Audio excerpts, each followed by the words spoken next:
Hey guys, what's going on? Oh, we're about to play some Commander. Oh, that's cool. Can I play? You need friends to play Commander. Oh, I've got lots of friends. Hey, what's going on? Hey, I heard we're playing Commander. Yo, let's play some Commander, guys. Let's do it. Bang, bang, bang. Woof. Heard we're playing some Commander, guys. Yeah, me too. It's time for Bro Storm. Woo!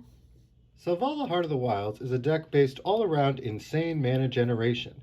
The first step is to put big creatures in play, like Sheltering Ancient or Phyrexian Dreadnought, which will both draw you a card off of Selvala and also allow her to generate way more mana than your opponents are ready to deal with. Then you want to find creatures that untap Selvala, like Hyrax Tower Scout or Great Oak Guardian.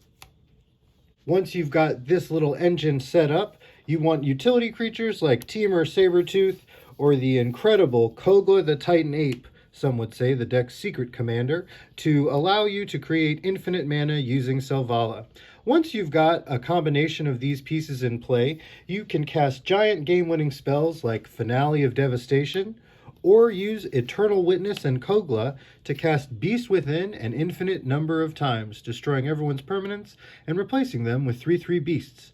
Then, if you have Temur Sabertooth and Kogla, you can bounce Kogla and replay him infinite times to fight all the beasts, leaving you with the only board state left in the game. Another incredibly powerful combo available to Selvala Heart of the Wilds involves this new creature, Ashaya, Soul of the Wild. Now, Ashaya turns all of your creatures into forests, which means that Quirion Ranger can bounce itself to untap Selvala.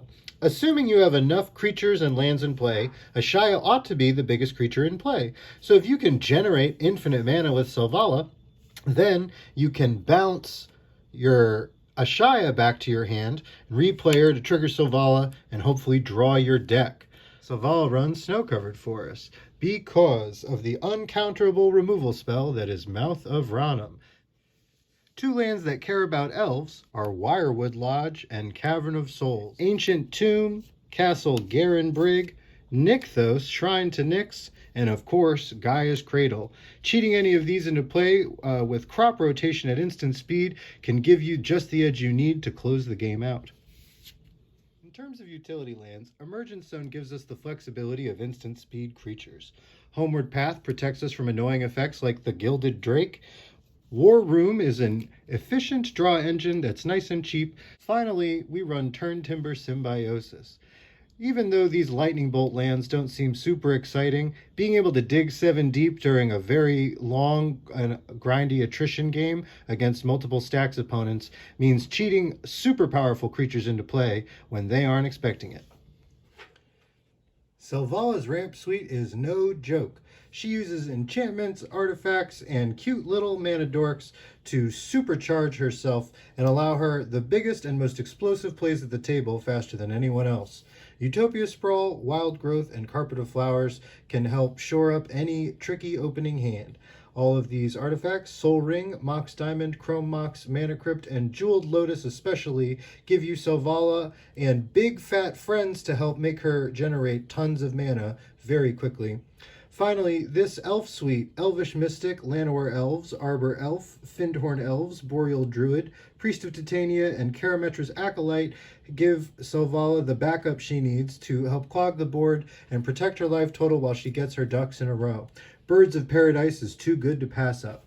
So you want to use these cards: Survival of the Fittest, Worldly Tutor, Shared Summons, Summoner's Pact, and Woodland Bellower are cards that get the creatures that you need in your hand reliably. However, we can do you one better.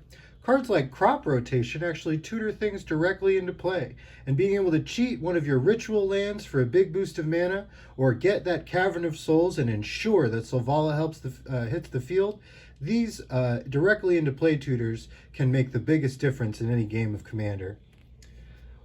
Green Sun Zenith, Chord of Calling, Natural Order, Eldritch Evolution, and my favorite, Tooth and Nail, all dump these creatures directly into play, triggering their enter the battlefield effects, but also trapping your opponents in a rock and a hard place. Once these spells resolve, the creature is going to come into play unless something is obstructing your ability to search your library. So you can really catch people by cheating a stack spare or a draw effect into play. Think about an unsuspecting regal force or perhaps a manglehorn when your opponents were thinking you were going for a ramp source. For this list, we're going to work with Relic Golem, Phyrexian Soul Gorger, Hunted Troll, and Galta, Primal Hunger. All of these creatures cost way less than they should for the size of their bodies. And one thing that's fun to point out is that if your opponents have somehow managed to prevent you from winning through combat or destroying all of their permanents, if you've got your infinite untap engine going, you can actually use Relic Golem here to mill them out on the super secret download backup plan. Because Selvala really cares about creatures' power, we actually run a couple of pump spells in our competitive EDH list because you can translate that extra boost in power into mana. Vines of the Vastwood, Berserk, and Invigorate have all showed up in the middle of a nice Selvala stack to supercharge her or one of your smaller elves into suddenly becoming the biggest creature on the board. We're going to go with Sylvan Library as a tried and true 2-drop draw engine, pretty much the strongest draw engine in the format. I'd be very happy to argue that.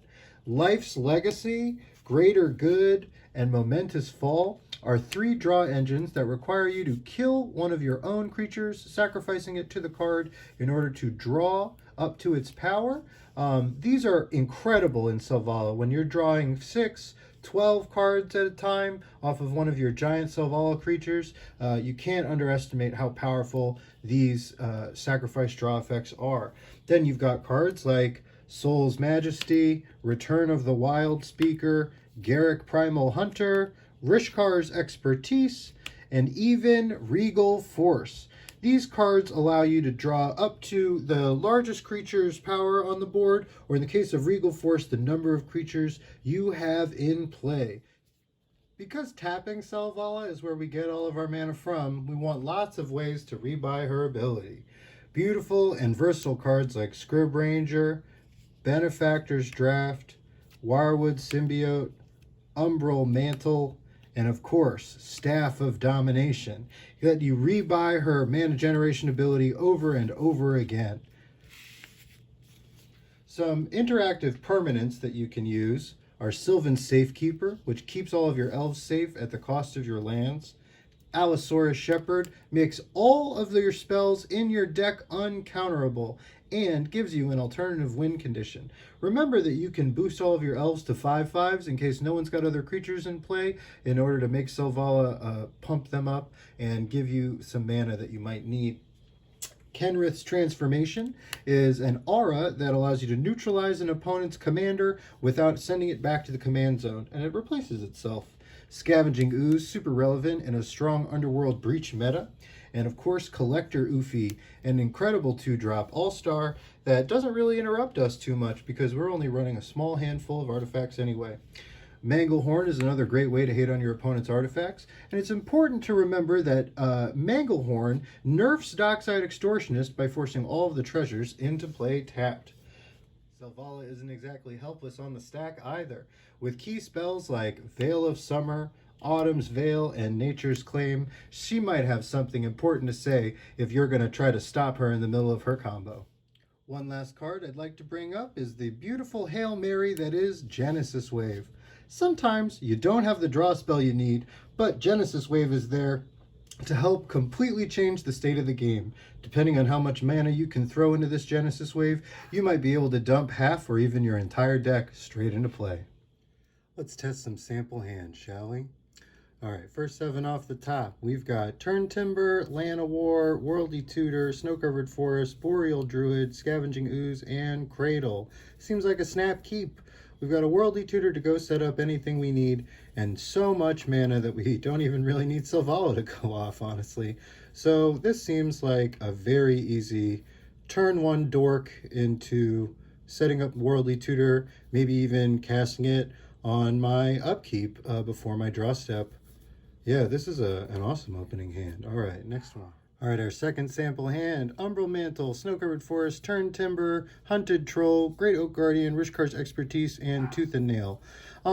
If we had any acceleration at all to get a cheap Selvala, that I think would push this into keepable, but without ramp, I must throw this back. Okay, final sample, Priest of Titania, Kogla, Wirewood Lodge, Carpet of Flowers, Snow-Covered Forest, Phyrexian Soulgorger, and Cavern of Souls. Honestly, I keep this hand. I see turn 1 Carpet of Flowers, depending on your turn order and the table comp, could either be completely backbreaking or totally unimpactful. So honestly, the keepability of this hand totally hinges on your meta and your table position. Planeswalkers, I hope you enjoyed our discussion of Selvala Bro Storm combo as much as I did today. This deck is a ton of fun. You get to play some of the most fun creatures and spells in the whole game of Magic, and you get to do it really super fast.